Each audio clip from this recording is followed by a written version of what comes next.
Hello and welcome to another Warcraft III audio commentary. Today we're going to be watching a best of 3 from WFDC. It's a 2v2 series, and in compliance with the majority of what the feedback I was given, we're actually going to go ahead and have the color schemes set up this way, where we have the allied colors on the map, and of course we're going to see the different colors in game, and then of course, the enemies will be red on the map, but they'll have their own colors as well. So if you guys don't like this, let me know. But right now, the feedback has been this is good, and this is what you guys want. So we're going to go with that.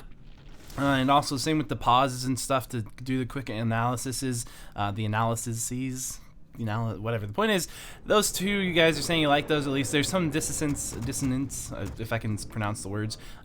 So yes and no. So feel free to keep giving me comments on that stuff, feedback. Either through PM, Skype, whatever. Just let me know. That's good stuff. Now this is gonna go ahead and let's introduce our players really quickly before we actually run out of time. The map is Centaur Grove. We will go ahead and see that Ted is gonna be spawning in as the yellow undead at the, we'll say, 9 o'clock position. He's gonna be allied with Fly. Of course, that will be spawning in as the purple orc up at the 12 o'clock position. They're going to be going up against the no-name green Chinese player. I can't pronounce his name because it's all in Chinese and I can't actually read the Chinese, but we'll say that he is just going to, we'll call him green. So he's the green orc spawning in at the 3 o'clock position, who will be allied with BmDpsCool, who is going to be spawning in as the blue night elf down at the 6 o'clock. Let's go ahead and see that BmDpsCool is going with a Keeper of the Grove first build. It looks like Hunt, as you can see. He might be going with a tech, one racks tech, or most likely, since it's a Keeper of the Grove, I believe we're probably going to see a two racks Hunt build. And of course, over here for green, we'll see that he's going Blade Master Grunt. Pretty standard timing here. The Grunt should come out about the same time as the Blade Master. Slightly different than most builds you'll see, though, because we will see that shop was put up before the second burrow, which will allow that shop to finish. He'll go ahead and sell his TP and pick up some salves, clarity, as well as a scroll of speed. Same situation for Fly, pretty much exactly. It looks like green was a little bit faster, but Fly is doing the same build right there. And then, of course, over here we'll see that Ted doing Ted Fiends, it looks like, or yes, indeed, Ted Fiends it is. So it looks like we're going to see some harass coming in from Ted and Fly, maybe trying to go ahead and do some damage to this Keeper of the Grove. As you can see, you can now go ahead and see Fly retreating one of those grunts just because he doesn't want to get entangled by it. And, of course, Ted not going with an early Fiend build simply because, you have to be concerned about what that Keeper of the Grove and Blade Master can do to you in the early game. So as this game kind of beginning to unfold, we will go ahead and see that Fly or green will go ahead and right click a grunt onto the Death Knight right there, while he uses green's Blade Master to go ahead and try to track down Fly's army. And we're not going to actually see him finding the Blade Master, it looks like, but he will be right on top of a grunt. So we'll see if he's going to go ahead and pop open on that, or if he's just going to go ahead and try to, looks like, go right back into Windwalk. Can't actually click on him.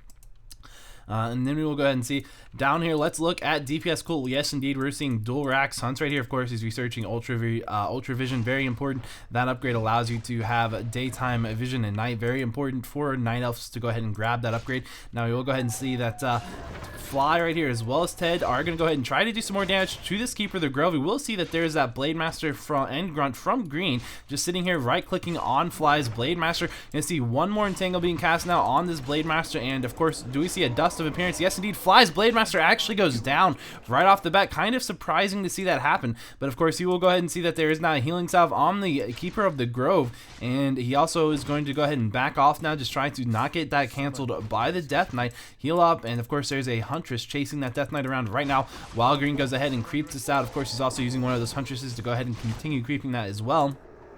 And the Keeper of the Grove will back off and let that experience go directly to green's Blade Master. Up here, we'll see that the Death Knight has now gone ahead and used this Waygate to get up here and tried to get away from the Orc's army down the green's army. And we'll see that Keeper of the Grove is now going to go ahead and get one hit on the Death Knight. Will we see any more? Possibly a little bit more damage. As we can see, that Keeper of the Grove running into the base here. Not really going to do too much. Fly's Blade Master has been revived. And of course, over here, we can see that Ted is just going ahead and teching up, trying to get those Fiends built up. Over here, we will see that at Fly's base, there is that Keeper of the Grove, just using that 100 and that one Keeper of the Grove just to harass around, try to keep Fly's army from creeping. And here we can see two more of those Huntresses running in here. And of course, he's trying to do as well, keep this Death Knight in this base. And as long as the Death Knight's in this base, the Death Knight can't actually go back, get to his Fiends, and maybe start creeping himself. And of course, that does mean this is a level 1 Death Knight with really not even getting too close to level 3. It's going to take him a while to get up to level 3. And of course, level 3 is very important versus Keeper of the Grove harass. Here we can go ahead and see that one of these peons will be entangled and it will go down. In the meantime, we'll see two of those peons going into the burrow, trying to force these guys to run away. They will run away after killing that peon, though. Not too big of a deal. And we'll go ahead and see that Keeper of the Grove popping a Clarity over here for green. We will see that that is a level 3 Blade Master. For Fly, we'll see that he is only level 1 still, but he is creeping out in orange right there. And let's see, it looks like, you know, maybe green and blue doing pretty well in this game. Green and DPSCool. As you can see, that green's Blade Master is level 3. Popped the Scroll of Regeneration, or whatever it's called.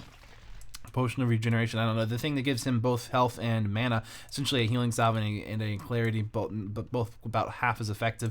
And of course, we're gonna go ahead and see that DPSCool just still kind of roaming the map now. We can see Ted just sending out some skeleton scouts. We'll go ahead and see that DPSCool is sitting back here at his base, or well, he's not sitting back at his base, but his base is sitting there, just being a pretty standard base. Nothing too special about it. Over here we can see the green's Blade Master at level 3, halfway through level 3 in fact, or almost. Just trying to do some damage, right clicking on that level 1 Death Knight, trying to stop him from creeping. We'll see that the Lich is on its way out, as well as a Slaughterhouse right now. And you know, Ted really needs to get some experience on that Death Knight right now. We'll see he's got that scout right here. It's going to scout these hunts running towards Fly. Fly will go ahead and back off, and we can look at Fly. See, he's going with a Bestiary as well as a Warmill, getting the Berserker Strength upgrade. Of course, very powerful upgrade. Does allow him to see a 100 HP increase on those grunts, as well as 3 bonus attack damage, as you can read in that tooltip. And down here you can see that Ted is moving into a position up here to try to group up with yes, indeed, Fly's army. Now down here we'll see that Fly does have a Blade Master, just taking a little bit of harass, not really too much. It looked like maybe it had gotten hexed. Actually, I'm not sure. I heard a hex, but maybe it might have actually been Fly's hex. Yes, it was Fly's hex. As you can see, I'm not sure quite what he hexed there, but indeed that means both Orc players do have a Shadow Hunter out on the map right now. As you can see, green down here going ahead and using that Shadow Hunter to creep out, and just gonna solo creep out with that. The question isn't where is green's Blade Master, because that is a great question. We can go ahead and take a look. Ah, there he is. Over there, going ahead and killing one of these acolytes. As soon as Ted started his tier 3 tech, gonna lose an acolyte, gonna be forced to go ahead and stop the tech, remake the acolyte, and then start the tech again. Of course, that's going to be a bit of a pain. We will see that Keeper of the Grove is going to run up here just a little bit, not too much, maybe just looking for a spare Fiend to go for. And as you see, he's going to get up here, and he should be able to entangle the Fiend. Maybe no.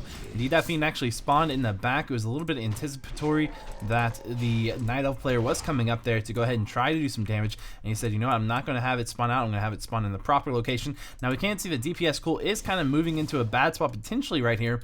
Looks...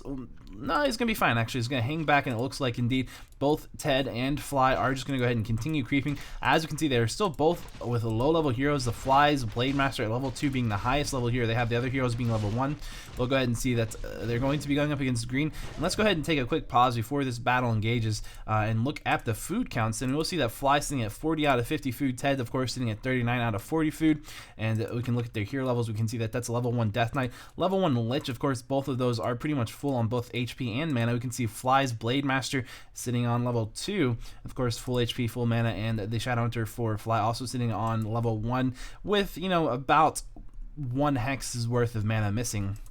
Down here for DPSCool, we can see he's sitting at 40 out of 40 food. Those Huntresses, he's bringing a bunch of Wisps into this fight up here, and of course we can see those Huntresses are at no upgrades. And indeed, if we look at his ally green, you can see green sitting at 50 out of 70 food. That is a level 2 Shadow Hunter with a Scroll of Healing, a Speed Scroll, lots of these salves, a Clarity, and a Ring of Regeneration. Blade Master also sitting with a Scroll of Healing, of course, at level 3. Very low on mana, doesn't have enough mana for a Windwalk just yet, and of course, but besides that, looking pretty good with the Dust, a Circlet, and a Gloves of Haste. Now we're gonna go ahead and get into this battle, and let's unpause and see what happens. Here comes the Speed Scroll in from green's army. Of course, a couple of Qwins snares right there, trying to do some positional blocking for this army right here. We're gonna go ahead and see that Coda Beast eating a Grunt. Of course, their Spirit Link right now has been cast, and we will see those Wisps now coming in here, joined to maybe try to drain some mana.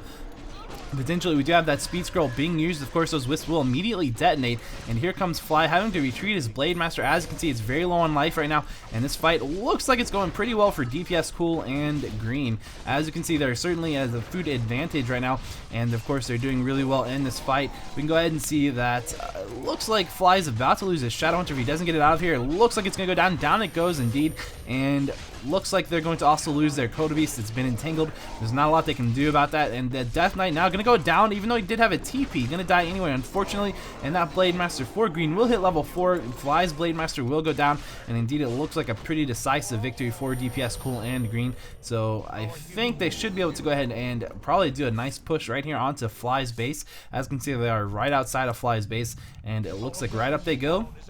And indeed, there you have it. That is good game called by Ted. So good game, and congratulations to DPSCool and Green for winning game 1. Of course, that was game 1, so if you'd like to check out game 2, you can simply click right here. There will be an annotation, and that will take you to game 2, which hopefully we'll see you there. And